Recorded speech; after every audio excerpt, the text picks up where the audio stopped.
John is going to a cheese and wine party for the Women's Institute at the village hall. John has been invited because he is a celebrity. Do you know what a celebrity is?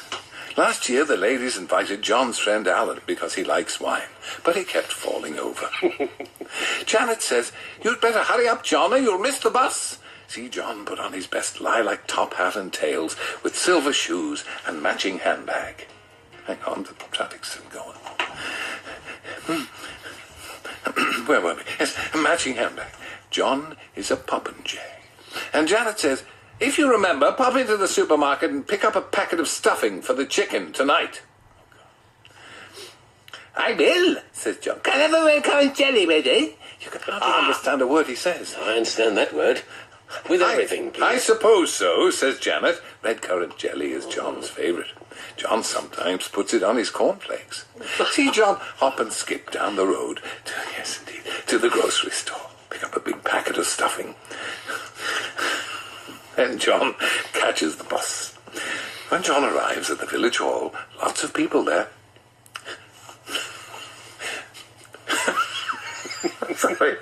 Sorry, it's too early. John sees pasta kidneys.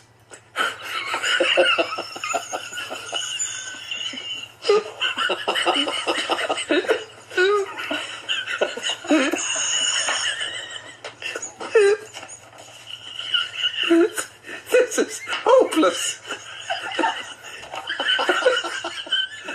"Hello, John," says Pastor Kidneys. "Glad you could make it. We've divided the ladies into 4 teams. They'll be blindfolded and will try different wines and cheeses from each of the 4 tables. You'll be looking after the table by the door. Mr. Spicer, Mr. Wicks, and I will take care of the others. When they've finished the tasting, they'll all vote on which ones they prefer." My nose is running. This is useless. We can't go on like this. See John stand behind the table and start to pour out glasses of wine and cut up some cheese to put on the biscuits. Are you allowed to use a sharp knife? While John is waiting, Mrs. Durkin lets John try some Californian Central Valley white wine. John likes wine, but it does make him go all floppy. Soon the ladies arrive for the tasting. John has 4 bottles of Burgundy wine on his table, and each of the ladies tastes the wine, then tries some of the cheese. Then they go back to their tables and vote on what they've tried. What fun! And John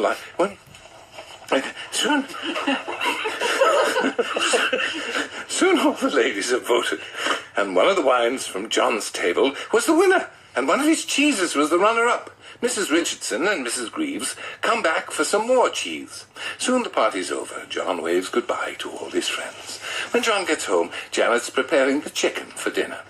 "Did you have a nice time?" said Janet. John said, "Yes, very nice, thank you. Before we started, Mrs. Durkin let me taste something from the Central Valley.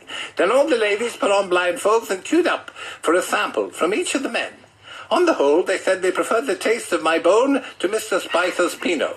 Then Mrs. Richardson and Mrs. Greaves came back because they couldn't wait to get a bit more of my mature blue vein on their crackers."